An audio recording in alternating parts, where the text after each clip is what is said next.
Alright guys, Ucs Productions here, back for another video. So the first set on the list is the advent calendar at $40. That's I think the same price as they've always been, and I will probably end up getting the advent calendar because I like to do it as a Christmas thing, and I will most likely get it about September when I believe it releases.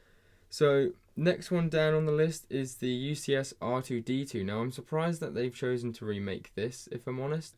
I was interested to see that, and I'm not that bothered about it myself, to be honest, especially not for $200. I'm probably going to make it a bit more of like a maybe set for me. Next down on the list we have the Ucs Republic Gun Ship, which of course is a 100% buy for me. $350. I think that gives it quite a lot of potential, to be honest. I'd like it to be minifig scale. I think it would be incredible. With $350 they could make an incredible minifig scale Ucs Republic Gun Ship here. With I'd like to see 2 to 4 figures, but the rumour is there's going to be 2. Unfortunately, I don't think it's going to be minifig scale. I think it will just be like a UCS style, but still I'm going to get it to add to the UCS collection. Next down on the list we've got the Mandalorian Throne and Vault at $20. Now I think that's an incredible price, really, to get the, I believe it's the Ahsoka figure. I don't think they're going to release a new one. Same with the Darth Maul, really. They'll probably just stick with like the most recent mold they've already got. But still, to get both of those figures in a $20 set with the little vault thing as well and a backdrop, I think that's going to be a really nice set, and I'm definitely going to pick that up. Next down on the list we have the Imperial Troop Transport at $40. I probably would end up picking it up. It's going to be a bit like the TIE Fighter for me. I've never had one. I'd like to get one. It's not the top of my list, and where it's not too expensive, that's probably going to be about £30 to £35 in the UK for this. So I definitely think this set has potential at $40. I think it could be a good one. I forget how many minifigs. I think you get 3 minifigs with it, and if I remember correctly, you don't get the fish guy with it, which I was quite sad to hear about. I would have thought this would be the set to put him in. Now the Slave 1 at $50, which is the next set. Now I personally don't think that this is a great set, to be honest. I don't think this is a great price point, to be honest. I think that's about £45 in English money. I think £40 to £45. And having seen the pictures of it, I think it's pretty crummy, to be honest.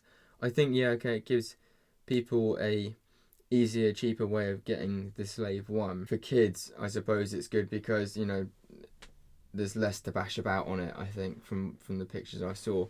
But at the same time, I think that's really one of those sets that you need to have at a higher price point. I suppose you could argue, though, that we've just had obviously the UCS one, and then after that we had the 20th anniversary one, so that was people's chance to get the good one, the big one, and now this is more like a kids one. So I get where they're going with the idea, but not for me. And the next one, the biggest one on the set list, which is just incredible. We haven't seen a set this big for God knows how long, and it's going to be, this is confirmed as well, I got this source from Lifebrick Studios, and this is going to be the Ucs AT-80 at $800. That is the new most expensive Lego Star Wars set ever. It just tops off the UCS Falcon there by about $50. So that's absolutely crazy. I actually predicted that it was going to be this, which is fantastic because I think it's going to be an incredible one, especially having just released the Playscale one this year.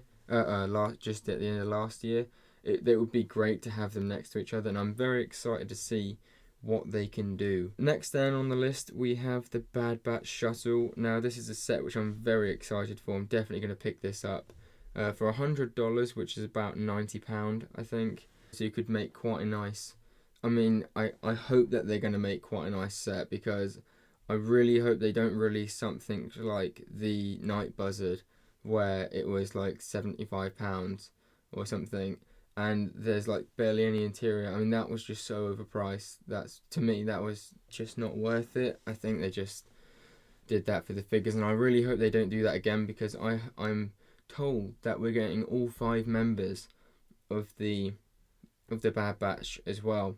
I'm really looking forward to that ship as something between Krennic's shuttle and the Republic attack shuttle, that sort of shape and style and size.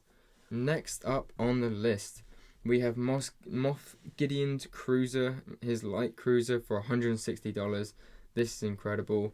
It's been a while, a couple of years I think, since we've seen a big starship / cruiser set released by Lego of this kind of nature, and I think that worked out to be about £140. I think this could be something along a similar size of that Star Destroyer that we saw a couple of years ago, or the Venator. Now, I wouldn't be surprised if we see people modifying this set to look like the Venator.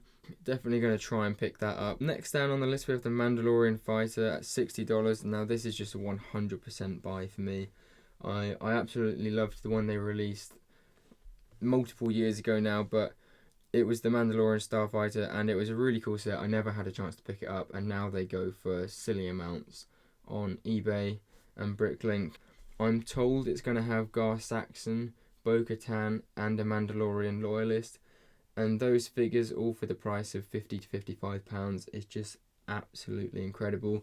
And apparently they have they're actually making a proper horned Mandalorian helmet mold for Gar Saxon, which is going to be mad. So next down on the list, and this is quite a cool one because it says unknown and it's $30. Now to me, we've been worried for quite some time now that we're not going to be getting a battle pack, and I know that some other people probably think the same, but I'm 90% sure that this is going to be the battle pack that we've been waiting for. I think it's going to be another one of those large scale battle packs like the 501st one that we just got, but it would be absolutely unreal if they do a 3/32 battle pack. I think that would just be crazy, and they could do it, which is what's annoying. Like, they know they could do it, they've got the mold, it's just a different helmet, they know people want that, so I'm very interested to see what that is, but I'm almost certain that's going to be a battle pack. So next down on the list, and last but not least actually, we have Darth Vader's meditation chamber. Now I believe this is going to be something in the same scale as the San Diego Comic-Con Bespin Jewel set. I reckon it's about that kind of size, 18 plus range. I think that's going to be a really nice set to get, especially more for the adult people who can really appreciate that kind of detail put into a build like that, and also the display value of it too. I think that set's going to be about $50 to $60. That's all of these sets and my thoughts. I'll just go back and tell you my top 5. No particular order, like 1 to 5. Ucs Republic Gun Ship, the Mandalore Throne and Vault, Bad Bat Shuttle, Moff Gideon's Light Cruiser, and the Mandalorian Fighter. Yeah, those are my most wanted sets, my thoughts, and just to let you guys also know what the sets are. The Republic Gun Ship and the AT-AT are like 99.9% confirmed, so that's a definite we're getting those, which is really great news. Anyway guys, thank you very much for watching, stopping by, and here are my thoughts. Let me know in the comment section down below what you think. Drop a like on the video if you enjoyed it, and make sure to head over to the channel, check out my other videos and subscribe if you enjoy them. So cheers, I will see you next time.